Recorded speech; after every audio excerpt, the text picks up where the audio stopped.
বন্ধু ইমাম হুসাইন যখন শাহাদাত বরণ করেছে, আকাশ কেঁদেছে, বাতাস কেঁদেছে, সমস্ত সৃষ্টিকুল কেঁদেছে রে।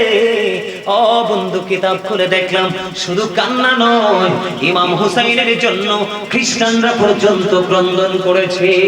জোরে জোরে বলেন সুবহানাল্লাহ। এরে গুনিয়কের যুবক, জাগ্রত যুব সংগঠনের যুবক, আমার ভাই আমার বাবাদের কি বলবো, তোমরা কেউ আজকে করে থেকো না, কিছু সময়ের জন্য চলে আসো জান্নাতের বাগানে। আমি বলছি তোমরা হুসাইনি কাফেলার অন্তর্ভুক্ত হয়ে যাবে। এখানে মাহফিলে আজকে দেখা যায় ম্যাক্সিমামই যুবক। আমি তোমাদের জন্য বলছি, আমার নবীজি জানিয়ে দিয়েছেন, কথাটা আমার নয়, আমার নবী বলে দিয়েছেন, সমস্ত হুসাইনি কাফেলার যত যুবকেরা আছো, তোমরা যুবকদের জান্নাতে লিডার, জান্নাতের সরদার, তোমাদের নেতা হবে ইমাম হাসান হুসাইন দুই ভাই। নারে তাকবীর, নারে রিসালাত। ইয়া রাসূলুল্লাহ, আওলাদ রাসূলের দুশমনেরা, আওলাদ রাসূল যেখানে, পাক পাঞ্জাতন যেখানে, জিন্দা নবী যেখানে, ওলি আল্লাহ যেখানে, আমরা আছি সেখানে। আল্লামা সুলেমান হক আল কাদরি সাহেব গুনিয়কের পক্ষ থেকে শাহজালালের বাংলায় এজিদের টাই নাই। ঠিক কিনা বলেন, ঠিক না বেঠে? কথাটা যদিও একটু নরমাল হয়েছে, কথা তো একবারে ঝাঁঝালো কথা, ঠিক না বেঠে? আসলেই তো হ্যাঁ, শাহজালালের মাটিতে কি ইয়াজিদ ভাইয়ের ঠাঁই হবে? আরো ধরে কন, থাকলেও মাটির তলে থাকতে হবে। মাটির উপরে এই দেশের মুসলমান যদিও বেনামাজি হয়, ইয়াজিদ বাহিনীর ঠাঁই নাই, ঠিক কিনা বলেন? আরো জোরে বন্ধুরে আমার, এখান থেকে বন্ধু তাদের এবার ইয়াজিদ বাহিনী, ইয়াজিদের কাছ থেকে বন্ধু পুরস্কারের আশায় তারা পাগল পারা মরিয়া দেওয়ানা হয়ে গেছে। তারা বন্ধু কারবালার ময়দানে, কারবালার ময়দানে ইয়াজিদ বাহিনী আহলে বাইতের সাথে বিরুদ্ধাচরণ করতে করতে করতে করতে করতে করতে বন্ধু সন্ধ্যা হয়ে গেল। কি হয়ে গেল? সূর্য তার আপন গন্তব্যে চলে গেল, সন্ধ্যা ডানা বেল, চারদিকে বন্ধু অন্ধকার হয়ে গেছে। এখন ইয়াজিদ বাহিনীর কাছে, ইয়াজিদের কাছে যেতে হবে পুরস্কারের জন্য। বন্ধুরে আমার, ইয়াজিদ বাহিনী এবারে কি করলো? ইয়াজিদ বাহিনী ইয়াজিদের উদ্দেশ্যে রওনা হলেন ইমাম হুসাইন রাদিয়াল্লাহু তাআলা আনহুর মাথা মোবারক নিয়ে। যাইতে যাইতে যাইতে যাইতে হঠাৎ প্রতিমধ্যে রাত্র হয়ে গেল। রাত্র যখন হয়ে গেল, তারা একটা জায়গার মধ্যে তাঁবু গাড়ল। তাঁবুটা যেখানে গেড়েছিলেন তার পাশেই বসবাস করতেন দুর্বল এক খ্রিস্টান পাদ্রী। দুর্বল এক খ্রিস্টান পাদ্রী বন্ধু সেখানে বসবাস করত। বসবাস করার পরে যখন বুঝতে পারলেন আহলে বাইতের দেহ থেকে পবিত্র মাথা যখন আলাদা করলো, আলাদা করার পরে ইয়াজিদের কাছে পুরস্কারের জন্য রওনা দিয়ে দিল।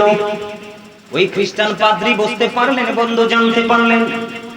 জানতে পারার পরে তাদের কাছে আসলেন। আসার পরে এবার প্রশ্ন করলেন, আজকে রাত্রের জন্য, শুধুমাত্র আজকের রাত্রটার জন্য হুসাইনের পবিত্র মাথাটা তোমরা আমাকে দিবা, আমি তোমাদেরকে পুরস্কার দিব 10,000 দিরহাম। জোরে জোরে বলেন না একবার সুবহানাল্লাহ, একবার বলেন নাউজুবিল্লাহ। কত দিরহাম আপনারা বুঝে নেবেন, কিন্তু ত্যাগ এবং ভোগ, ইমানদার এবং মুনাফিক বেঈমান, কথা বলেন না কেন? ঠিক না ঠিক? কথা বুঝতেছেন নি? একজন পৃথিবী লোভী আর একজন পৃথিবীতে কি বুঝে নেন, তাদের মধ্যে লালসাটা কত বেশি। ওই খ্রিস্টান পাদ্রী প্রস্তাবটা দিতে দেরি রাজি হয়ে গেলেন, তাৎক্ষণিকভাবে পবিত্র মাথাটা দিয়ে দিল। বন্ধু এবার তিনি নিয়ে গেলেন তার গির্জার মধ্যে। গির্জার মধ্যে নিয়ে সর্বোচ্চ উঁচু জায়গার মধ্যে ইমাম হুসাইনের মাথাটা রাখলেন। রাখার পরে তাদের দৃষ্টিতে, খ্রিস্টানদের দৃষ্টিতে সবচেয়ে উত্তম পানি দিয়ে তারা মাথাটাকে পরিষ্কার পরিচ্ছন্ন করলো। সুবহানাল্লাহ বলেন না? পরিষ্কার পরিচ্ছন্ন করে সুগন্ধি লাগাইয়া বন্ধু এই মাথাটার দিকে তাকাইয়া রইল। তাকাইয়া থাকতে থাকতে চাইয়া দেখে রে সারাটা রাত বন্ধ পার হয়ে গেছে। আর এই খ্রিস্টান পাদ্রী চাইয়া দেখে তার মনের অজান্তে চোখ দুটো ঝর্ণার মতো পানি ঝরতেছে ফোঁটা ফোঁটা করে। খ্রিস্টান পাদ্রী সকালবেলা আরো বললেন, কিতাব প্রমাণ করেছে, তিনি বললেন, আমি নজর দিয়ে চাইয়া দেখলাম, আমি যখন সুন্দর করে ধৌত করে সুগন্ধি লাগাইয়া ইমাম হুসাইনের মাথাটা যখন উঁচু জায়গার মধ্যে রেখে দিলাম, রেখে দেওয়ার পরে আমি চাইয়া দেখলাম সাদা সাদা নূর বন্ধু সারাটা রাত যেন ইমাম হুসাইনের মাথাটার চারপাশে তওয়াফ করেছে। নবীজি জানিয়ে দিয়েছেন, Imam Hasan and Hussain are the leader of younger people in জান্নাহ।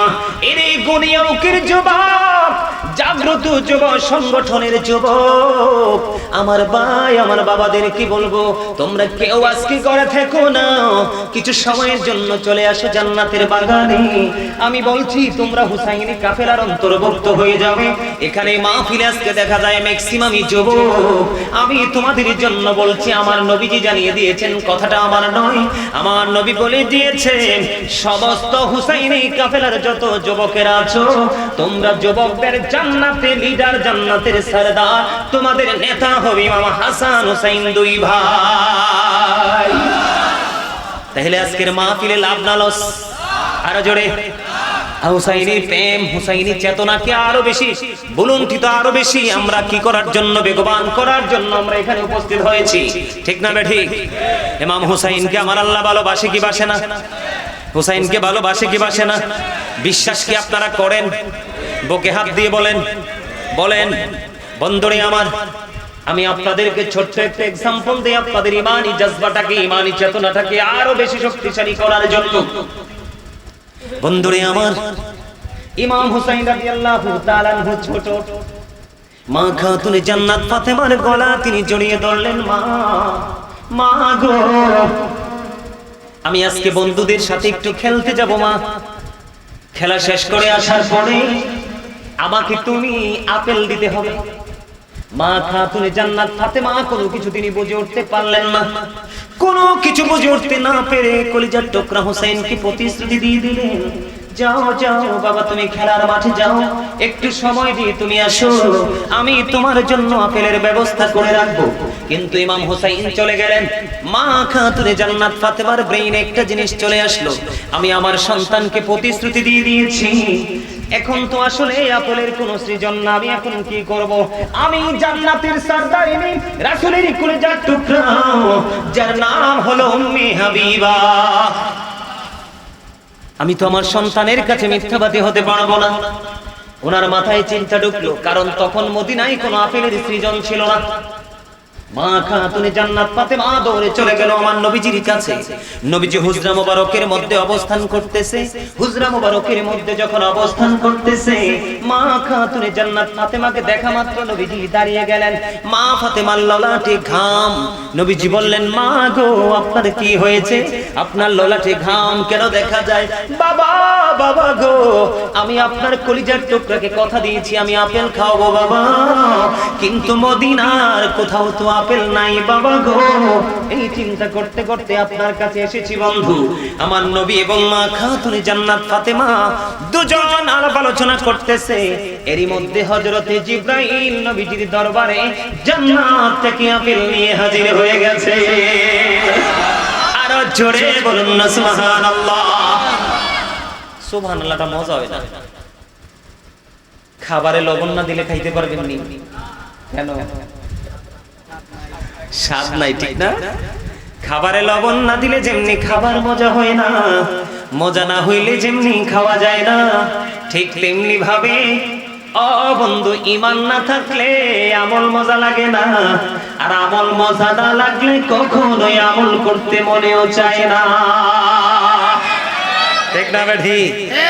আপনি কি মনে করছেন ইমাম হুসাইন কি সাধারণ জিনিস? আরো জোরে বলেন। আপেল চলে আসছে কোত্থেকে? জান্নাত থেকে। ও বন্ধু, আমার নবীজি মুস্কি হাসি দিয়ে দিল। এবার জিবরাইল বলতেছি, ইয়া রাসূলুল্লাহ, ইয়া হাবিবাল্লাহ, নবী গো, আমার দুইটা বাটি লাগবে, একটা চাকু লাগবে। মা আয়েশা সিদ্দিকা রাদিয়াল্লাহু তাআলা আনহার ঘর থেকে দুইটা বাটি এবং একটা চাকু আনা হলো। জিবরাইল আলাইহিস সালামে আপেলটাকে অর্ধেক করলেন, অর্ধেক করে অর্ধাংশ দিলেন বন্ধু। নবীজির হাত মোবারকে তুলে দিলেন, নবীজিকে জানিয়ে দিলেন, ইয়া রাসূলুল্লাহ, এই আপেলটা সবাই মিলে খাবেন, আর অর্ধাংশ আমি দিয়ে দিলাম। একটা বাটির মধ্যে বসাইয়া আর একটা বাটি দিয়া ঢাকে ঢেকে রেখে দিবেন। পরের দিন প্রতিদিন একবার করে ঢাকনাটা সরাবেন। আমি পরের দিনে পরে যাচ্ছি, আগের দিনে আসছি। এবার নবীজি আপেল দিয়ে দিলেন, মা ফাতেমা চলে আসলো, ইমাম হুসাইন দৌড়ে চলে আসলো। আমার নবীজির পবিত্র হাত মোবারক দিয়ে যখন দিয়ে দিলাম, এবার ইমাম হুসাইন আসার পরে আপেল খেতে দিলেন। আপেল খাওয়ার পরে তিনি এত সুগ্রাণ, এত মজা জীবনে কোনোদিন আপেল থেকে পাইনি। মা মা গো, এত মজার আপেল তো আমার জীবনে কোনোদিন আমি খাইনি। এই আপেল তুমি কোত্থেকে এনেছো? এই কথা বলতে দেরি এবার মা খাতুনে জান্নাত ফাতেমা ডাক দিয়ে বলল, বাবা বাবা গো, এই আপেলের ব্যবস্থা করেছি আমার আল্লাহ। আল্লাহ রাব্বুল আলামিন জান্নাত থেকে তোমার নানার কাছে আপেল পাঠিয়েছে। ইমাম হুসাইন বায়না ধরলেন, মা গো, এখন থেকে প্রতিদিন আমাকে আপেল দিতে হবে। এই কথা বলে দৌড়ে চলে গেলেন আমার নবীজির কাছে। নবীজির কাছে গিয়ে বললেন, নানা গো, আগে কেন এমন মজার আপেল দাওনি? এখন থেকে প্রতিদিন দিতে হবে। বন্ধু, প্রতিদিন যে ইমাম হুসাইন চাইবে আমার আল্লাহ জানে কি জানে না? আরো জোরে বলেন না। ওই রহস্য বন্ধু ওই অর্ধেক আপেলে নয়, আসল রহস্য হলো যে অর্ধাংশ বাটির মধ্যে ঢাকা হয়েছে। আল্লাহু আকবার বলেন না। এই দিন তো চলে গেল, এই দিন চলে গেল। চলে যাওয়ার পরে পরের দিন বাটি সরালো, ঢাকনা সরানোর পরে চাইয়া দেখে আপেল কিন্তু দিয়েছে অর্ধেকটা। আজকে চাইয়া দেখে পুরো আপেলটা আস্তা হয়ে আছে। আরে জোরে গন্না সুবহানাল্লাহ। পুরো আপেলটা কি হয়ে আছে? আস্তা মানে গোটা হয়ে আছে। জিবরাইল কিন্তু বলে গেছে, ইয়া রাসূলুল্লাহ, দেখিয়ে দিয়েছেন এমনি ভাবে অর্ধাংশ কেটে সবাই খাবে, আর অর্ধাংশ যত্ন করে যেমনি দেখিয়েছি বাটির মধ্যে ঢেকে রেখে দিবে। বন্ধু রেখে দিয়েছে। মজার বিষয় হলো গতকালকে আপেলের অর্ধাংশ খেয়েছে, যেই মজা ছিল আজকে কিন্তু সেই মজা না, আজকে ব্যতিক্রমী মজা। একদিন চলে গেল, রাত চলে গেল, পরের দিন আবার যখন ঢাকনা সরালো, ঢাকনা সরানোর পরে চাইয়া দেখে আজকে আপেলটা পুরো আবার গোটা হয়ে আছে। আবার সিস্টেম অনুযায়ী কাটলেন, কাটার পরে বন্ধু আজকে অর্ধাংশ খাইলেন। অর্ধাংশ খাওয়ার পরে দেখে গতকালকের মতো মজা না, আজকের মজাটা অন্য দিনের চাইতে ব্যতিক্রম। এমনি করে করে করে করে বন্ধু 1 মাস নয়, 2 মাস নয়, 2 বছর পর্যন্ত এই আপেলটা যখন কেটেছে ভিন্ন ভিন্ন স্বাদ পেয়েছে। 2 বছর পরে জান্নাত থেকে আসা আপেল অদৃশ্য হয়ে যায়। আমি আপনাদেরকে ইমাম হুসাইনের, আল্লাহ রাব্বুল আলামিনের ইমাম হুসাইনের প্রতি ভালোবাসা, তার প্রতি মায়া বোঝানোর জন্য জাস্ট এক্সাম্পল দিয়েছি। অনেক এক্সাম্পল আছে বন্ধু সিনায়, যদি পেতে চান অনলাইন থেকে কানেক্ট করবেন। কারণ আমি আজকে আলোচনা করব ইমাম হুসাইনের জীবনে যে মর্মান্তিক যে অধ্যায়, সেটা নিয়ে আমি সেখানে একটু ফিরে যাব। আপনারা থাকবেন তো? আবারও বলছি, সবাই থাকবেন। ইয়া রাসূলুল্লাহ, ইয়া হাবিবাল্লাহ, ইয়া রাসূলুল্লাহ, লা ইয়া রাসূলুল্লাহ, লা শুনেছি হাদিসে দেখিলে আপনাকে জীবনের গোনা ঝরিয়া পড়ে, দিও গো দেখা দয়া করে, ইয়া রাসূলুল্লাহ, আসসালাতু ওয়াসসালামু আলাইকা ইয়া রাসূলুল্লাহ। আলহামদুলিল্লাহ বলেন আরো জোরে। All praise is to Allah, সমস্ত প্রশংসা হুব্বা ফিল্লাহ ওয়াল বুগদা ফিল্লাহ, love for Allah and hate for Allah. ভালোবাসাও আল্লাহর জন্য, ঘৃণাও আল্লাহর জন্য, ঠিক কিনা বলেন? আমি অল্প সময়ের মধ্যে আলোচনাটা গোছাতে চাই। বন্ধুরে আমার, আল্লাহর হাবিব যে আমাদের জন্য এত কষ্ট করেছে, রিসালাত এনেছে, সত্যের সন্ধান দিয়েছে, এর বিনিময় আমাদের কাছ থেকে কিছু চাই না, চাই শুধু রাসূলের আহলে বাইতের প্রতি ভালোবাসা। আমরা তাদেরকে ভালোবাসতে রাজি আছি না নাই? আরো জোরে বলেন। ভালোবাসা হলো ইমাম হুসাইনের পক্ষে থেকে ইমাম হুসাইনের পক্ষের ঝান্ডা উড্ডীন করা আর ইয়াজিদি বাহিনীর বিরুদ্ধে বিরোধাচরণ করা। ঠিক কিনা বলেন? ইমাম হুসাইনকে ভালোবাসলে জান্নাতে রিসিভ করবে, আর ইয়াজিদরে ভালোবাসলে কি হইব? জাহান্নামী। Yazid is characterless. ইয়াজিদ হলো সর্বোচ্চ চরিত্রহীন। কথা বলে না কেন? আরে আরে জোরে, একটু বুকটা কাঁপে নাই। নবীজির কলিজার টুকরাকে নির্মম ভাবে শহীদ করে দিল।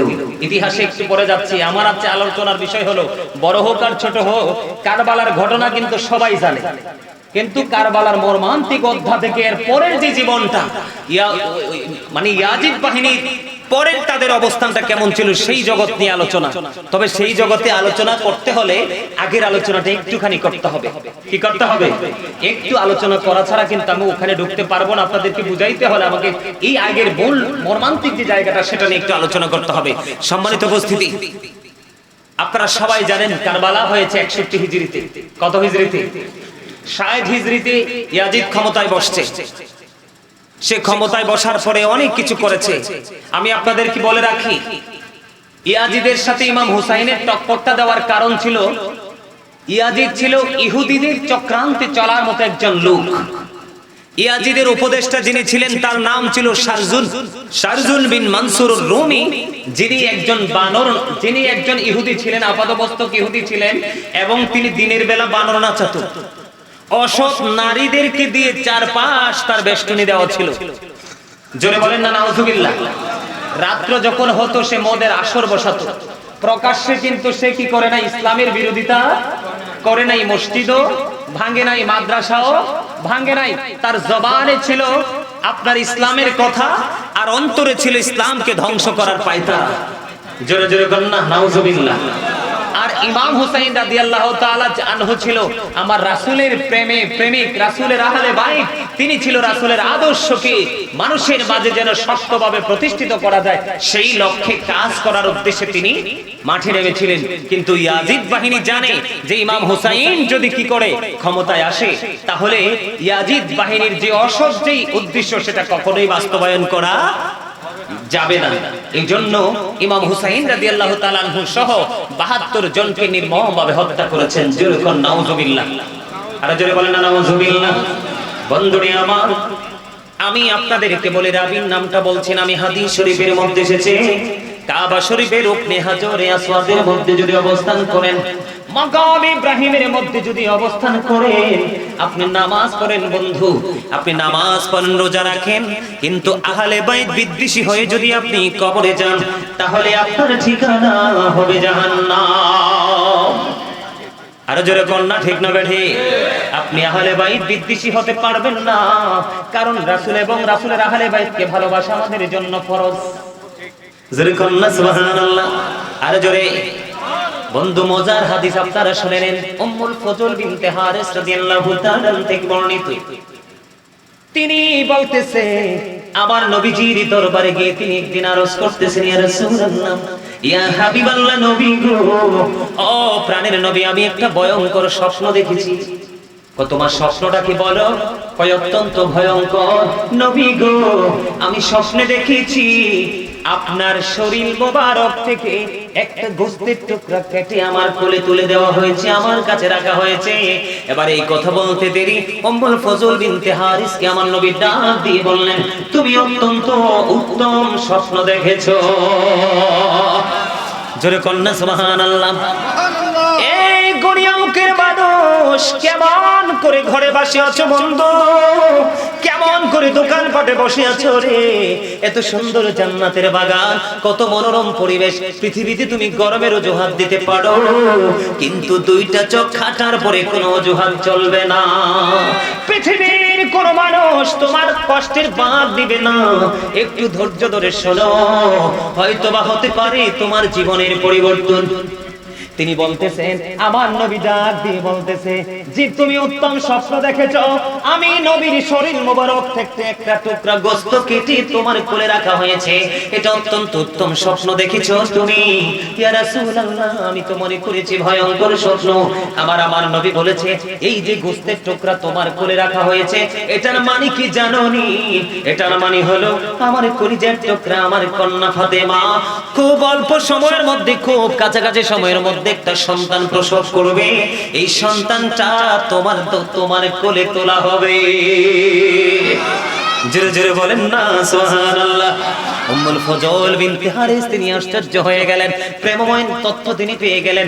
নবীজির কথা অনুযায়ী মা খাতুনে জান্নাত ফাতেমা হোসেনকে প্রসব করলো, হোসেনকে তার কোলে তুলে দেওয়া হলো। হাদিস শরীফের মধ্যে এসেছে, আমার নবীজির কোলে ইমাম হোসেনকে তুলে দিলেন। তুলে দেওয়ার পরে হঠাৎ করে তিনি দেখতে পাইলেন উম্মুল ফজল বিনতে হারিস তিনি বলতেছেন যে আমার দৃষ্টিটা হঠাৎ করে অন্যদিকে গেল। দৃষ্টিটা যখন অন্যদিকে গেল, দৃষ্টি অন্যদিকে যাওয়ার পরে আবার তাৎক্ষণিকভাবে আমার দৃষ্টিটা আমি ঘুরিয়ে নিয়ে আসলাম। দৃষ্টি ঘুরিয়ে নিয়ে এসে নবীজির চক্ষু মোবারকের দিকে নজর দিয়ে চাইয়া দেখলাম, নবীজির পবিত্র দুইটা চক্ষু মোবারক যেন ঝর্ণা হয়ে গেছে। কি ঝর্ণা রে? নবীজির দুই চোখ বেয়ে বেয়ে বন্ধু পানির ফোঁটা মোবারক পড়তেছে। ইয়া রাসূলুল্লাহ, ইয়া হাবিবাল্লাহ, নবী গো, ও প্রাণের নবী গো। ইয়াজিদ বাহিনী কিন্তু এককভাবে ওনার সাথে যুদ্ধ করতে সাহস পায় না। বন্ধুরে, আবার কে আগে কে পরে করবে, এক পর্যায়ে পার্থক্য। আপনার রাসূল প্রেমিক ইসলামের পক্ষে এবং ইসলামের দুশমনদের পার্থক্য দেখেন। ইসলামের ঝান্ডা সত্যকে তিনি প্রতিষ্ঠিত করার জন্য তিনি হাসিমুখে পুরো পরিবার নিয়ে মৃত্যুর জন্য তিনি প্রস্তুত হয়ে গেছেন। আওয়াজ তুলে বলেন না সুবহানাল্লাহ। আজকে আপনাকে যুদ্ধ করতে হবে না, জীবন দিতে হবে না। আজকে শুধু আপনাদের উপর সর্বোচ্চ যে নিকৃষ্ট যে আচরণ, সর্বোচ্চ নিকৃষ্ট আচরণ, কোন পশু নয়, কোন বিধর্মীর চরিত্র এমন হতে পারে না, এমন নিকৃষ্ট আচরণ করেছে বন্ধু। তাবুত, আরে জোরে বলেন আল্লাহু আকবার। বন্ধু, ইমাম হোসেন যখন শাহাদাত বরণ করেছে, আকাশ কেঁদেছে, বাতাস কেঁদেছে, সমস্ত সৃষ্টিকুল কেঁদেছে রে। ও বন্ধু, কিতাব খুলে দেখলাম শুধু কান্না নয়, ইমাম হোসেনের জন্য খ্রিস্টানরা পর্যন্ত ক্রন্দন করেছে। জোরে জোরে বলেন সুবহানাল্লাহ। নারায়ে তাকবীর, নারায়ে রিসালাত। ইয়া রাসূলুল্লাহ, আওলাদে রাসূলের দুশমনেরা, আওলাদে রাসূল যেখানে, পাক পাঞ্জাতন যেখানে, জিন্দা নবী যেখানে, ওলি আল্লাহ যেখানে, আমরা আছি সেখানে। আল্লামা সুলেমান হক আল কাদরি সাহেব বুনিয়াদের পক্ষ থেকে শাহজালালের বাংলায় এজিদের টাই নাই। ঠিক কিনা বলেন? ঠিক না বেঠে? কথাটা যদিও একটু নরমাল হয়েছে, কথা তো একবারে ঝাঁঝালো কথা। ঠিক না বেঠে? আসলেই তো হেসা। শাহজালালের মাটি থেকে ইয়াজিদ বাহিনীর ঠাঁই হবে? আর থাকলেও মাটির তলে থাকতে হবে। মাটির উপরে এই দেশের মুসলমান যদিও বেনামাজি হয়, ইয়াজিদ বাহিনীর ঠাঁই নাই। ঠিক কিনা বলেন? আরে জোরে বন্ধুরে, আবার এখান থেকে বন্ধু তাদের এবার ইয়াজিদ বাহিনী, ইয়াজিদের কাছ থেকে বন্ধু পুরস্কারের আশায় তারা পাগল পারা মরিয়া দেওয়ানা হয়ে গেছে। তারা বন্ধু কারবালার ময়দানে, কারবালার ময়দানে ইয়াজিদ বাহিনী আহলে বাইতের সাথে বিরুদ্ধাচরণ করতে করতে করতে করতে করতে করতে বন্ধু সন্ধ্যা হয়ে গেল। কি হয়ে গেল? সূর্য তারা তো আপন গন্তব্যে চলে গেল, সন্ধ্যা ডানা বেল, চারদিকে বন্ধু অন্ধকার হয়ে গেছে। এখন ইয়াজিদ বাহিনীর কাছে, ইয়াজিদের কাছে যেতে হবে পুরস্কারের জন্য। বন্ধুরে আমার, ইয়াজিদ বাহিনী এবার কি করলো? ইয়াজিদ বাহিনী ইয়াজিদের উদ্দেশ্যে রওনা হলেন ইমাম হুসাইন রাদিয়াল্লাহু তাআলা আনহুর মাথা মোবারক নিয়ে।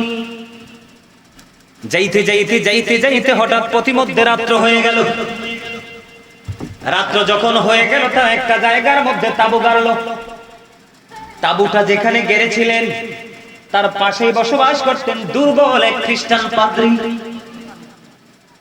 দুর্বল এক খ্রিস্টান পাদ্রী বন্ধু সেখানে বসবাস করত।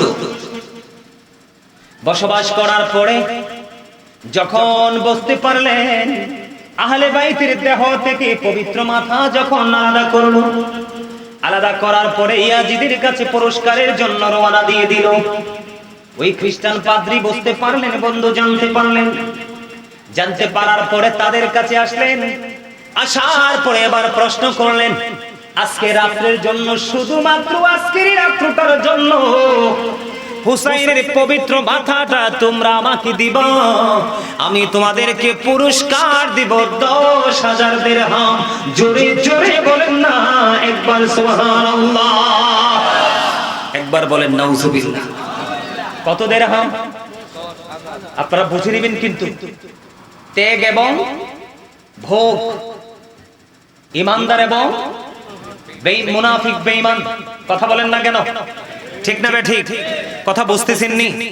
একজন পৃথিবী লোভী আর একজন পৃথিবীতে কি বুঝে নেন, তাদের মধ্যে লালসাটা কত বেশি। ওই খ্রিস্টান পাদ্রী প্রস্তাবটা দিতে দেরি রাজি হয়ে গেলেন, তাৎক্ষণিকভাবে পবিত্র মাথাটা দিয়ে দিল। বন্ধু এবার তিনি নিয়ে গেলেন তার গির্জার মধ্যে, গির্জার মধ্যে নিয়ে সর্বোচ্চ উঁচু জায়গার মধ্যে ইমাম হুসাইনের মাথাটা রাখলেন। রাখার পরে তাদের দৃষ্টিতে, খ্রিস্টানদের দৃষ্টিতে সবচেয়ে উত্তম পানি দিয়ে তারা এই মাথাটাকে পরিষ্কার পরিচ্ছন্ন করলো। সুবহানাল্লাহ বলেন না? পরিষ্কার পরিচ্ছন্ন করে সুগন্ধি লাগাইয়া বন্ধু এই মাথাটার দিকে তাকাইয়া রইল। তাকাইয়া থাকতে থাকতে চাইয়া দেখে রে, সারাটা রাত বন্ধ পার হয়ে গেছে। আর এই খ্রিস্টান পাদ্রী চাইয়া দেখে তার মনের অজান্তে চোখ দুটো ঝর্ণার মতো পানি ঝরতেছে ফোঁটা ফোঁটা করে। খ্রিস্টান পাদ্রী সকালবেলা আরো বললেন, কিতাব প্রমাণ করেছে, তিনি বললেন, আমি নজর দিয়ে চাইয়া দেখলাম, আমি যখন সুন্দর করে ধৌত করে সুগন্ধি লাগাইয়া ইমাম হুসাইনের মাথাটা যখন উঁচু জায়গার মধ্যে রেখে দিলাম, রেখে দেওয়ার পরে আমি চাইয়া দেখলাম সাদা সাদা নূর বন্ধু সারাটা রাত যেন ইমাম হুসাইনের মাথাটার চারপাশে তওয়াফ করেছে। আরে চলে করুন না সুবহানাল্লাহ, আর একটু মহব্বতে পড়ুন না সুবহানাল্লাহ। এই নূর কি মনে হয়? আর জোরে কন্যাই নূর কি? আর জোরে করুন না সুবহানাল্লাহ। এই খ্রিস্টান সকালবেলা ইয়াজিদ বাহিনীর হাতে ইমাম হুসাইনের মাথাটা তুলে দিলেন আর কান্দে। সেই সকাল সকাল ঈমানের মুসলমান হয়ে যায়। উনি তো নাই, পৃথিবীর দৃষ্টিভঙ্গিতে উনি কি হয়ে গেছে? শাহাদাত বরণ করেছে, ঠিক না ঠিক?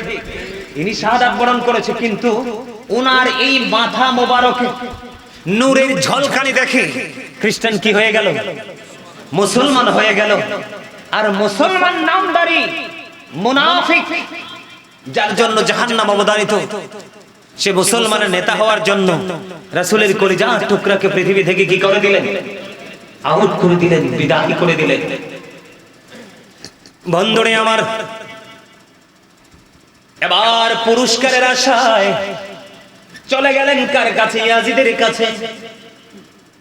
বন্ধু যদিও দুর্বল সনদের মাধ্যমে আমি আপনাদেরকে বলছি, যখন ইমাম হুসাইন রাদিয়াল্লাহু তাআলা আনহুর কাছে, যখন ইমাম হুসাইন রাদিয়াল্লাহু তাআলা আনহুর মাথা মোবারক নিয়ে যখন ইয়াজিদের কাছে যখন নিয়ে যাওয়া হলো, পুরো বিস্তারিত কঠোরতা যখন জানতে পারলো, আমি যতটুকু জানতে পেরেছি বন্ধু, এটার মধ্যে সন্দেহ থাকতে পারে, তারপরে বলেছি ইয়াজিদের এই নির্মমতা, ইয়াজিদের এই নিষ্ঠুরতা, ইয়াজিদ বাহিনীর এই প্রচন্ড পাশবিক নির্যাতনের কথা শুনে এবং রাসূলের কলিজার টুকরা ইমাম হুসাইন রাদিয়াল্লাহু তাআলা আনহুর মাথা মোবারক দেখে ইয়াজিদের স্ত্রী নাকি ক্রন্দন করেছিল।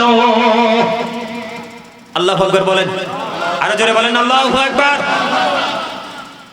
ইয়াজিদের কাছে গিয়েছেন পুরস্কার পাওয়ার আশায়, কিন্তু ইয়াজিদ কিন্তু তাদেরকে কাউকে পুরস্কার, জোরে বলেন না, ইয়াজিদ তাদের কাউকে পুরস্কার দেয়নি, তাদেরকে একেবারে চিরতরে প্রতিহত করেছে। ঠিক তেমনি ভাবে আজকে দেখবেন ইয়াজিদ বাহিনীর কাছে গেলে আপনি কিছু পাবেন না, বরংস ছলে বলে কলে কৌশলে আর কিছু নিতে পারো বা না পারো, আপনার ঈমানটাকে চুরি করার চেষ্টা করবে। আর যারা বলেন ঠিক না, ইয়াজিদ বাহিনীর সদস্য কি আমরা দেখতে পাই না? আরো জোরে বলেন, আছে না নাই? কয়দিন আগে বক্তব্য দিয়েছে নবী নাকি 40 বছর পরে নবী হয়েছে। 40 বছর আগে নবীজির অনেক মুজিজা রয়েছে, এগুলোকে অস্বীকার করব? আপনি তাদেরকে কি বলবেন, ইমানদার না মুনাফিক? আরে আরো জোরে বলেন। বেঈমান কাফের থেকে মুনাফিক খারাপ, কারণ আল্লাহ বলেছে ইন্নাল মুনাফিকিনা ফিদ দারকিল আসফালি মিনান নার। আল্লাহ বলেছেন the hypocrites will be in the lowest place of hell। মুনাফিকদের জন্য আল্লাহ বরাদ্দ রেখেছে জাহান্নামের একেবারে নিকৃষ্ট প্লেস, জায়গাটা। আরো জোরে কন্যা ঠিক না বেঠে? এই আমার রাসূল জানিয়ে দিয়েছেন ইমানদাররা আমি নবীকে ভালোবাসবে, যারা নবীকে ভালোবাসবে তারা আহলে বাইতকে ভালোবাসবে, আর যারা আহলে বাইতকে ভালোবাসলো তারা রাসূলকে ভালোবাসলো, আর যারা রাসূলকে ভালোবাসলো তারা আল্লাহকে ভালোবাসলো, আর যারা আল্লাহকে ভালোবাসলো আল্লাহ তাদের জন্য বরাদ্দ করে রেখেছে জান্নাত। আরো জোরে বলেন ঠিক না বেঠে? আহলে বাইতকে কষ্ট দিলে আল্লাহর রাসূল খুশি হয় না রাগ হয়? আরো জোরে বলেন। ইন্নাল্লাযীনা ইউযুনা আল্লাহ ওয়া রাসূলাহু লা'নাহুমুল্লাহু ফিদ দুনিয়া ওয়াল আখিরাতি ওয়া আ'আদ্দা লাহুম আযাবান মুহিনা। আল্লাহ এবং আল্লাহ রাসূলকে যারা কষ্ট দেয় আল্লাহ রাব্বুল আলামিন তাদেরকে দুনিয়া আখিরাতে অভিশপ্ত করেছে। ওয়া আ'আদ্দা লাহুম আযাবান মুহিনা, তাদের জন্য ভয়ঙ্কর সাজার ব্যবস্থা করেছে। জোরে জোরে বলেন না আলহামদুলিল্লাহ। আমার নবীর দুশমনের সাজার ব্যবস্থা করছে, আমরা খুশি না? আরো জোরে কোন না, আমরা খুশি না? জোরে বলেন না আলহামদুলিল্লাহ। কথা বলেন না কেন? আছে না নাই? দেখবেন মুহররম মাস আসলে আমাদের দেশে বড় পিশাব। এত মূর্খ মানুষ কেমনে হয় আমি নিজেও চিন্তা করে কুল পাই না। ওই মূর্খ পিশাব নিজেকে পীর দাবি করে, আর পিছে আবার লাখ লাখ মানুষ দৌড়ায়। ও কয় ইয়াজিদ নাকি কোরআনে হাফেজ ছিল, ও ইয়াজিদ নাকি দৈনিক 100 রাকাত নামাজ পড়তো। আপনারা চিন্তা করেন, আবার কয় ইয়াজিদের নামের আগে কয় হযরত ইয়াজিদ। আরো জোরে কোন না নাউজুবিল্লাহ। আরো জোরে। দাদা কি রাগ করে রইছে? হ্যাঁ, তো হাসেন না কিল্লে? আমার সামনে বলে ডাইনে বামে মাঝে মাঝে হাসতে হবে, কারণ আপনি যখন হাসবেন তখন আপনার হার্ট থেকে সবকিছু ফ্রি হয়ে যাবে। কথা কয় না? আবার মাঝে মাঝে একটু এক্সাইটেড হতে হবে, কারণ যখন আপনি এক্সাইটেড হবেন তখন কিন্তু আপনাকে আখিরাত মনে করিয়ে দিবে। আপনি সময়ের সাথে পরিবর্তন আনেন আপনার মধ্যে, তখনই আপনি একজন পরিপূর্ণ মানুষ হয়ে কবরে যেতে পারবেন। ঠিক না ঠিক? আল্লাহ সাজা দেয় যে কেমনে আমি বলি। বন্ধুর আলোচনা তো অনেক, কিন্তু সাথ হয়ে গেছে অনেক বেশি। তারপরে আমি বলবো, আপনারা যদি থাকেন রাজি আছেন নি? আমার বাড়ি যাওয়ার একটু টেনশন নাই, কারণ আমাকে নিবে আমার মালিক, আমার ক্ষমতা নাই। ঠিক না ঠিক? আরে জোরে বলেন।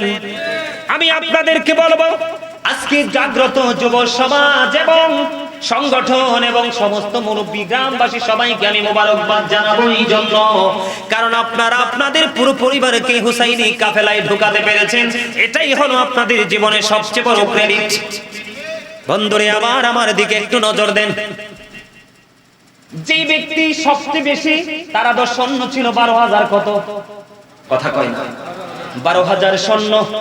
এর মধ্যে আমাদের দেশে দেখবেন নেতার সাথে কিছু ফাতি নেতা থাকে, বেশি লাফায়। কথা কন না? এটা লেহা নাই, পড়া নাই, কিচ্ছু নাই, শুধু নেতায় 500 টাকা দেয়। এই 500 টাকা খাইয়েই কিন্তু 5 কোটি টাকার নাচন দেয়। আছে না নাই? ইয়াজিদ বাহিনীর মধ্যেই ইমাম হুসাইনকে মারার জন্য পানি খাইতে দিবে না এমন একটা পাতি নেতা, তার নামটাই মুহূর্তে মনে নাই, আর আমি নিতেও চাই না। ওই পাতি নেতা, ওই যে তারা ফুরাত নদীর পানি পান থেকে তাদেরকে প্রতিহত করেছিল, শক্ত ভূমিকায় ছিল। ইমাম হুসাইন তো শহীদ হয়ে গেছে, তারা মনে করছে বড় যুদ্ধে আমরা বিজয়ী হয়েছি, কিন্তু তারা জানে না কতলে হুসাইন আসল মে মুরগি আজিদ হে, ইসলাম জিন্দা হতা হে হর কারবালা কি বাত। চিরতরে ইয়াজিদ মরে গেল। ও বন্ধু, ইয়াজিদ বিজয়ী হতে পারেনি, বরং চিরতরে বন্ধু পরাজিত হয়েছে। ঠিক কিনা বলে? আরো জোরে বলেন। কারবালা থেকে কিন্তু ইসলাম আবার নতুন করে প্রাণ খুঁজে পেয়েছে। পৃথিবীতে আপনার যত ইয়াজিদের চাপাই গাক না কেন, তারা তাদের ফ্যামিলি পরিবারের আজও কেউ কিন্তু ইয়াজিদ নাম রাখে নাই। দেখেন ইহুদিরা পর্যন্ত কত চালাক, কত বিচক্ষণ, তাদের পরিবার একটা নাম আমরা এই পর্যন্ত ইয়াজিদ শুনি নাই। অথচ ইহুদিরা ইয়াজিদ রে ইয়াজিদ বানাইয়া জাহান্নামী বানাইয়া আমাদের কলিজার টুকরাকে পৃথিবী থেকে নিয়ে গেছে। ইমাম হুসাইন বন্ধু পানি তৃষ্ণা নিয়ে শহীদ হয়েছে। ওই যে পাতি নেতার কথা বললাম, ওই বেয়াদব ইমাম হুসাইন যখন শহীদ হয়ে গেল, ইয়াজিদের কাছে পুরস্কারের জন্য গেল। ইয়াজিদ কিন্তু পুরস্কার দেয় নাই। তার হঠাৎ করে একদিন পানির তৃষ্ণা লাগছে। যতই সে পানি খায়, পানির তৃষ্ণা তত বেশি বেড়ে যায়। যত যে পানি খায়, তার পানির তৃষ্ণা তত বেশি বেড়ে যায়। যত সে পানি খায়, তার পানির তৃষ্ণা তত বেশি বেড়ে যায়। বন্ধু এমন করতে করতে পানি যত খাচ্ছে, তৃষ্ণা তত বাড়ছে। এই দিক দিয়ে পানি খায়, ওই দিক দিয়ে তৃষ্ণা বাড়ছে। বাড়তে বাড়তে বাড়তে বাড়তে বন্ধু পেট এত বড় হয়েছে, ভিতরে তৃষ্ণার জ্বালা মিটেনি। পেটটা ফেটে সে পৃথিবী থেকে বিদায় হয়ে যায়। জুড়ে জুড়ে বলেন আলহামদুলিল্লাহ। আমি আপনাদেরকে আরেকটা কথা বলে রাখি, ইমাম হুসাইনকে শহীদ করার পরে বন্ধু 2 বছর 8 মাস, মতান্তরে 3 বছর 8 মাস ইয়াজিদ পৃথিবীতে বেঁচে ছিল। বেশি দিন তিনি রাজত্ব করতে পারেনি। এই 2 বছর 8 মাস এবং 3 বছর 8 মাসের মধ্যে ইয়াজিদ একটা দিন, একটা মুহূর্তের জন্য সে শান্তিতে থাকেনি। এক একটা সময় তার এক একটা অশান্তি, এক একটা সময় তার এক একটা দুঃখ, এক একটা সময় তার এক একটা দুর্দশা তাকে চতুর্দিকে বেষ্টনী দিয়ে রেখেছিল।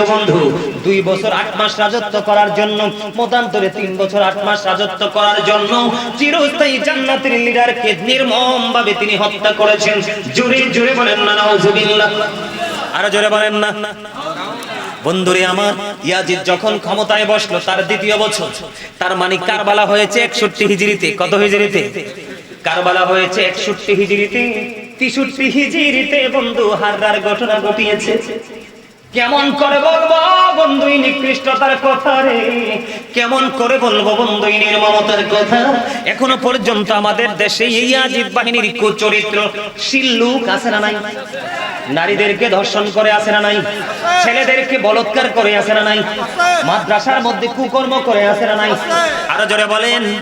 এরাই দেখবেন হুসাইনের পক্ষ বাদ দিয়ে ইয়াজিদের পক্ষে কথা বলে। আরো জোরে কোন না কেন? বলে হুজুর আপনি এখানে আসলেন কেন? তার কারণ হলো বন্ধু, আমি আপনাদেরকে বলে দেই, আজকে বুঝে নেন। ইয়াজিদের উপদেষ্টা ছিল শারজুন বিন মানসুর রমি। তিনি ছিলেন একজন ইহুদি। আর আপনার আমার কলিজার টুকরা ইমাম হুসাইনের উপদেষ্টা ছিল আপনার আমার প্রাণের নবী সরকারে মদিনা। জোরে কয় না সুবহানাল্লাহ। আর জোরে। ভালো লাগলো না?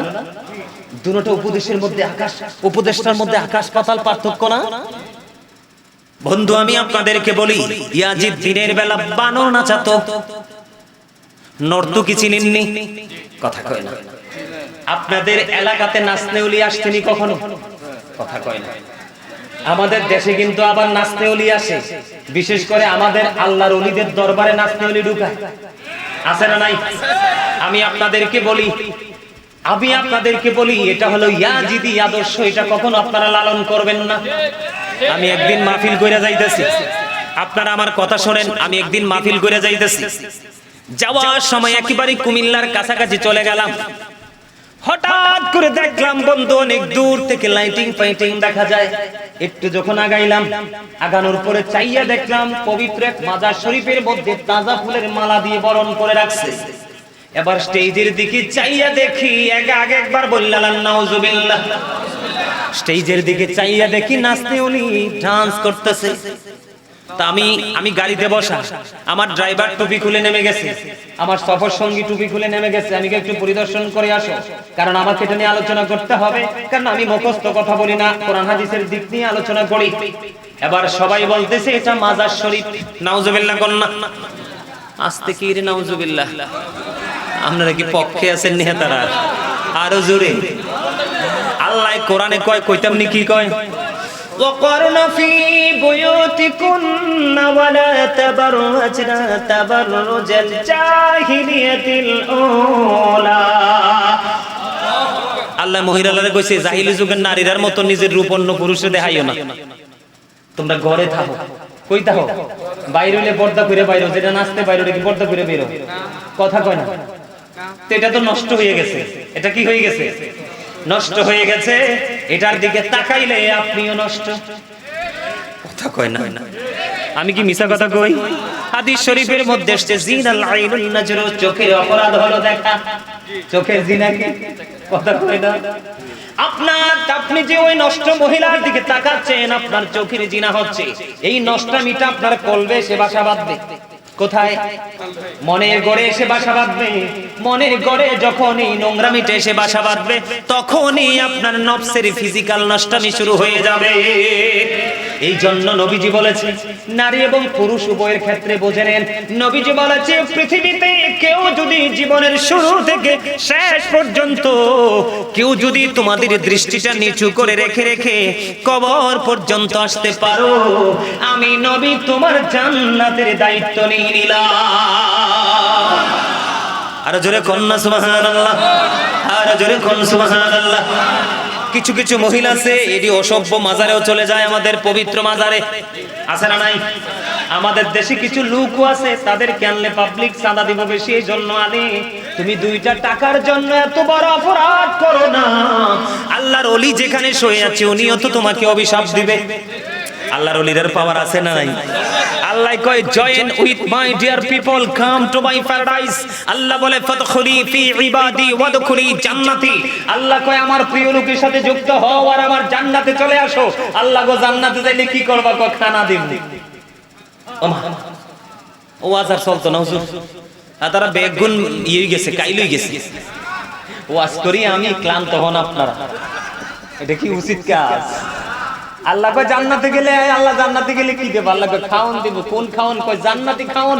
ইনদা রাব্বিহিম ইউরযাকুন, দে রিসিভ ফুড ফ্রম আল্লাহ। তোমরা আল্লাহ রাব্বুল আলামিনের কাছ থেকে জান্নাতি খাবার রিসিভ করবা। আর ওই শুরুতে বলেছিলাম, জাহান্নামীরা তিনাতুল খাবাল খাবে, আরেকটা জাহান্নামী পচে গেছে, দুর্গন্ধ হয়ে গেছে, এটা তোমাকে লিকুইড করে খাইতে দেওয়া হবে। তুমি গারফাত দিবা? সুযোগ কোনটা চান? হোসাইনি নেগেটিভ না পজিটিভ? হোসাইনি। এই তো আমার স্বাস্থ্য ভাই সোজা উত্তর দিয়ে দিছে। আরো জোরে বলেন, ঠিক না ঠিক? আরো জোরে, আরো জোরে। আপনার এলাকায় আমি জীবনও আইছি না, আইয়া একটু খুশি হইছিলাম, শেষ পর্যন্ত খুশি করে বিদায় করে, তাইলে লাভ হইব। ঠিক না ঠিক? আর নাইলে কিন্তু লসে পড়বে। শেষ ভালো যার, শেষ ভালো যার। যখন তোমার কেউ ছিল না, তখন ছিলাম আমি। এখন তোমার সব হয়েছে, পর হয়েছে আমি। যখন তোমার কেউ রবে না, রব শুধু আমি। আমার কাছে আসতে হবে, মনে রেখো তুমি। তোরা চাসনি কিছু, তোরা চাসনি কিছু কারো কাছে। বলবো আরো জোরে? না, কেডা কেডা রাজি বলেন? সোজা করে হাত তোলেন। নারায়ে তাকবীর, নারায়ে রিসালাত, সুন্নি মহাসম্মেলন গুনিয়ামুখীর পক্ষ থেকে মাশাআল্লাহ, ইউ আর গ্রেট এভরিবডি। আলহামদুলিল্লাহ। আরে আরো জোরে। আমি তো যত ওয়াজ করতেছি, আমার জজবা তত বাড়তেছে। সুবহানাল্লাহ কোন না কেন? আরো জোরে, আরো জোরে। জান্নাতের বাগানকে মুখরিত করতে হবে, আকাশ বাতাসকে মুখরিত করে সাউন্ড দিতে হবে, কারণ কিছুক্ষণ পরেই আমাদের প্রোগ্রামটা 1 বছরের জন্য শেষ হয়ে যাবে। আর এই 1 বছরের মধ্যে কে যে চলে যাবে জানি। এই জন্য আমি মনে করবো এটা আমার জীবনের একটা দারুণ সুযোগ। ঠিক না ঠিক? পদ্মা মেঘনা যমুনার তীরে কত ঢেউ চলে যায়, আসে না তো ফিরে। আমিও চলে যাব এমনি করে, আসবো না কভু ফিরে। বলে পদ্মা মেঘনা যমুনার তীরে কত ঢেউ চলে যায়, আসে না তো ফিরে। ঠিক না বেটে? আপনার আমার জীবন এটা হবে কি হবে না? আরো যারা বলেন না কেন? যেহেতু একদিন মরতে হবে, আগের যুগের মানুষের হায়াতের তুলনায় এখনকার মানুষের হায়াত নেই বললেই চলে। আগের যুগের মানুষের সুস্থতার তুলনায় এখনকার মানুষ 100% অসুস্থ বললেই চলে। আগের যুগের খাবারের স্বাদের তুলনায় এখনকার স্বাদ তো নাই। কথা বলেন না কেন? আমি গত কয়েকদিন আগে আমার হঠাৎ করে শুক্রবার দিনে হঠাৎ করে আমার ব্রেইন একটা প্রবাদ আসছে। প্রবাদটা কেমন জানেন? আপনারা কেউ কিন্তু হাসি দিয়ে দিন। এই পৃথিবীর সবই সুন্দর, কালো শুধু আমরা। কথা ঠিক না ঠিক? পৃথিবীর সবই কিন্তু সবার গতিতে চলছে, শুধু আমরা গতিবেগ পরিবর্তন করেছি। কথা কন না কেন? গাছ, মাছ, নদী, নালা সব কিন্তু তার আপন গতিতেই, কিন্তু গতিবেগটাকে পরিবর্তন শুধু আমরা করেছি। এই জন্য আমি বলি এই পৃথিবীর সবই সুন্দর, কালো শুধু আমরা। এই পৃথিবীর সবাই চালাক, দামরা শুধু আমরা। কথা কম না কেন? আমরা কি আসলে দামরা না? আরে আসলে আমরা বলে কেন? শব্দটা যদি একটু খারাপ দেখায় এই জান্নাতের বাগানে, তারপর আমি একবারে আন্তরিক ভাবে বলেছি যেন সবাই বুঝতে পারেন আমরা এতটাই বোকা। আপনারা সকালে নামাজ পড়তে আমরা উঠতে পারি না, কিন্তু দেখেন সকালে পাখি ঠিকই উঠে তার কাজ করছে। আপনি জানেন কিচিরমিচির করে, আপনারা জানেন মোরগ ডাকে, আসলে মোরগ কিন্তু জিকির করছে। কথা বলেন না কেন? আরো জোরে বলেন। একটু এগুলো বিবেক বিবেচনা খাটিয়ে কাজ করেন। আমরা আসলেই দামরা। আমরা কিন্তু সঠিক কাজ করছি না, করিনি। বন্ধুরে আমার, আমি ছিলাম নর্তকীতে নাচনি উনি, তাদের দিকে নজর দিবেন না, চোখের জিনা হবে। চোখ থেকে নোংরামি হৃদয়ে আসবে, হৃদয় থেকে বন্ধু ফিজিক্যালি নোংরামি শুরু হয়ে যাবে, তখন আপনি হয়ে যাবেন সর্বনিকৃষ্ট পাপী। জোরে জোরে বলেন না নাউজুবিল্লাহ। বন্ধু আমি আপনাদের কি বলে দেই বন্ধু, ইয়াজিদ বাহিনী তিনি বানর নাচনেওয়ালা, তিনি দিনের বেলা বানর নাচাতো, রাত্র যখন হতো মদের আসর বসাতো। ও বন্ধু নর্তকীদেরকে দিয়ে তার বেষ্টনী করা হতো, রাতের অন্ধকারে নাইট শু দেওয়া হতো। তৎকালীন সময়ে জোরে জোরে বলেন না নাউজুবিল্লাহ। বন্ধুরে আমার, ইয়াজিদ বাহিনীর তাণ্ডবটা কেমন ছিল আমি বলি। জিলহজ মাসের বন্ধু 63 হিজরির কথা বলছি। 61 হিজরিতে বন্ধু মুহররম মাসে কারবালা হলো 10 তারিখে। ধীরে ধীরে একটার পর একটা নোংরামি বন্ধ করতে 63 হিজরি পর্যন্ত বন্ধু চলে গেল। 63 হিজরিতে চলে গেল। 63 হিজরিতে জিলহজের চাঁদের 27 তারিখ, 28 তারিখ, 29 তারিখে 3 দিন বন্ধ। সকল নোংরামিকে ইয়াজিদ বাহিনী বৈধ বলে ঘোষণা দিয়ে দিয়েছে। জোরে জোরে বলেন না নাউজুবিল্লাহ। সব নোংরামি বৈধ বলে ঘোষণা দিয়েছেন বন্ধু। সর্বপ্রথম মদ পান বৈধ বলে ঘোষণা দিয়ে দিয়েছে, মদ পান বৈধ বলে ঘোষণা দিয়ে দিয়েছে। নারীদেরকে দর্শন করা বৈধ বলে ঘোষণা দিয়ে দিয়েছে বন্ধু। মসজিদে নববীর মধ্যে আজান দিতে দেয়নি। ও বন্ধু বাইতুল্লাহতে আগুন ধরিয়ে দিয়েছে, বাইতুল্লাহর দেয়ালগুলো ভেঙে চূর্ণ বিচূর্ণ করে দিয়েছে, মসজিদে নববীকে ঘোরা রাস্তা বল বানিয়ে দিয়েছে, আজান দিতে দেয়নি, নামাজ পড়তে দেয়নি বন্ধু। সর্বোচ্চ নোংরামি করেছে। ও গনিয়কের মানুষ, তুমি যদি জীবনে কোনোদিন যদি তুমি মৃত্যুর পূর্বক্ষণে, তুমি যদি মৃত্যুর আগ মুহূর্তেও যদি তুমি দেখো কোন মানুষ যদি একটা সেকেন্ডের জন্য ইয়াজিদের প্রশংসা করে, কার কথা বলে না কেন? যদি তুমি দেখো কোনদিন মৃত্যুর আগ মুহূর্তেও যদি দেখো কোন মানুষ ইয়াজিদের প্রশংসা করে, তুমি মনে করবে রে আমি মরার পরে জাহান্নামে দেখার প্রয়োজন নেই, আমাকে আল্লাহ রাব্বুল আলামিন জীবিত অবস্থায় আমি জাহান্নামে দেখিয়েছে। জোরে জোরে বলেন না ঠিক না বেঠি? আরে জোরে বলেন না ঠিক না বেঠি? আমাদের দেশে নারী দর্শন আছে না নাই? আহলে সুন্নাত ওয়াল জামাতের আলেমদেরকে আক্রমণ করা আছে না নাই? এটা ওই বন্ধু তৎকালীন সময় ইয়াজিদ বাহিনীর বন্ধু, এটা চরিত্র তাদের, এটা নৈতিক দায়িত্ব কর্তব্য মানুষ খুন করা। আমি আপনাদেরকে বলি একজন সাহাবীর দাম কত জানেননি? আমি আপনাদেরকে एग्जांपल দেই বন্ধু।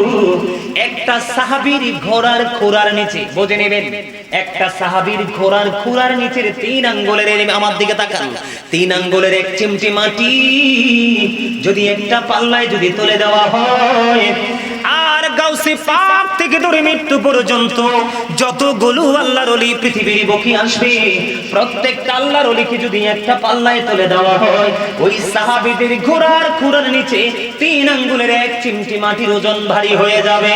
তার কারণ হলো তারা চর্মচক্ষু দ্বারা নবীকে দেখেছে, আর তাদের ঈমান ভালোবাসা সব কিছু উজাড় করে নবীকে সেভ করার চেষ্টা করেছে, এবং নবীর জন্য অল টাইম নিজের জীবনটাকে উৎসর্গ করে দিয়েছে। বন্ধু তোমরা জানো না 63 হিজরিতে বন্ধু ইয়াজিদ বাহিনী, ইয়াজিদ 12,000 সৈন্য পাঠিয়ে দিলেন মদিনায় বন্ধু রাসূলের পুরো আওলাদকে চিরতরে নিশ্চিহ্ন করার জন্য। বন্ধু সেখানে তারা যখন গেল, পাকিস্তানি হানাদার বাহিনী বাংলাদেশে তাণ্ডব চালাইছে কিনা? কথা বল না কেন? আরো জোরে বলেন, চালাইছে কিনা? আপনারা যারা মুরব্বী মুক্তিযুদ্ধের সময় বেঁচে ছিলেন, আমরা দেখিনি, আমার মা তখন চলেছিল বন্ধু, কত মা বোনদের ইজ্জত লুটে নিয়েছে, ঠিক কিনা বলেন বন্ধু? ও গুনিয়াউকের যুবক বন্ধুরা, আমার মা বোনদেরকে ডেকে ডেকে বলছি, সবাই শোনো গো, আর ঈদের মধ্যে তোমরা গেঁথে রাখো, মদিনার মধ্যে 63 হিজরিতে 3 দিন পর্যন্ত মনে রাখবেন, জিলহজের চাঁদের 3 দিন 27, 28, 29, এই 3 দিন পর্যন্ত সব নোংরামিকে বৈধ বলে ঘোষণা দিয়েছে। এই বৈধতার ঘোষণা দিয়ে বন্ধু 1000-এরও বেশি নারীকে অবৈধ সন্তান প্রসব করতে বাধ্য করেছে। জোরে জোরে বলেন না নাউজুবিল্লাহ।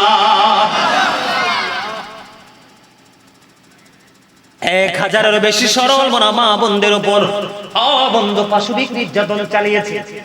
1000-এরও বেশি মা বোনের অবৈধ সন্তান প্রসব করেছে। ওই 12,000 ইয়াজিদ বাহিনীর নিকৃষ্ট লালসার শিকার হয়ে আপনারা বলেন, কোন ইমানদার মুসলমান কি ইয়াজিদের প্রশংসা করতে পারে? আরো জোরে বলেন। আপনার সমাজে যদি কোনো চরিত্রহীন মানুষ থাকে, তাকে সমাজ গ্রহণ করবে? কোনোদিনও নয়। বন্ধু শুধু এখানেই ক্ষান্ত নয়, 700-এরও বেশি সাহাবীকে হত্যা করেছে। জোরে কন্না নাউজুবিল্লাহ। 10,000-এরও বেশি মদিনার পবিত্র মানুষকে, 10,000-এরও বেশি মদিনার পবিত্র মানুষকে অতর্কিতভাবে তারা হত্যা করেছে। জোরে জোরে বলেন না নাউজুবিল্লাহ। ইয়াজিদের বয়স কত? ইমাম হুসাইন চলে যাওয়ার পরে ইয়াজিদের বয়স কত? 2 বছর 8 মাস, মতান্তরে 3 বছর 8 মাস। কয় বছর? 2 বছর 8 মাস, মতান্তরে 3 বছর 8 মাস। এই 2 বছর মতান্তরে 3 বছর 8 মাসের মধ্যে বন্ধু এত নির্মমতা, এত নিষ্ঠুরতা, এত নিকৃষ্ট কাজ, পাশবিক নির্যাতন চালিয়েছে। কোন দিকেরই কোন নির্যাতন তারা বন্ধ করেনি। আমি আজকে বলবো, ইসলামের লেবাস লাগাইয়া যারা নারী দর্শন করে তারা ইয়াজিদি বাহিনী। কথা বলেন না কেন? ইসলামী লেবাস লাগিয়ে যারা মসজিদের পবিত্র মিম্বরে দাঁড়িয়ে আহলে বাইতের কথা বাদ দিয়ে মুহররম মাস আসলে যারা ইয়াজিদের পক্ষে কথা বলে, তারাই তো ইয়াজিদের দোষর। কথা বলেন না কেন? বন্ধুরে আমার, আমি আপনাদেরকে আজকে বলে দেব, এই 2 বছর 8 মাস মতান্তরে 3 বছর 8 মাসের মধ্যে নোংরামির কোনো শেষ ছিল না। আবার তারা মদকে পুরো বৈধ বলে ঘোষণা দিয়েছে। আল্লাহ কোরআনে বলেছে, ইন্নামাল খামরু ওয়াল মাইসিরু ওয়াল আনসাবু ওয়াল আজলামু রিজসুম মিন আমালিশ শাইতান। আল্লাহ রাব্বুল আলামিন বলেছেন, মদ, জুয়া, মূর্তি, ভাগ্য গণনা করা, এগুলো ঘৃণ্য বস্তু, শয়তানের কাজ। বন্ধু ইয়াজিদ বাহিনীর কাছে মদ খাওয়া ছিল। কি ছিল? ইমাম আজম আবু হানিফা রাহমাতুল্লাহি আলাইহি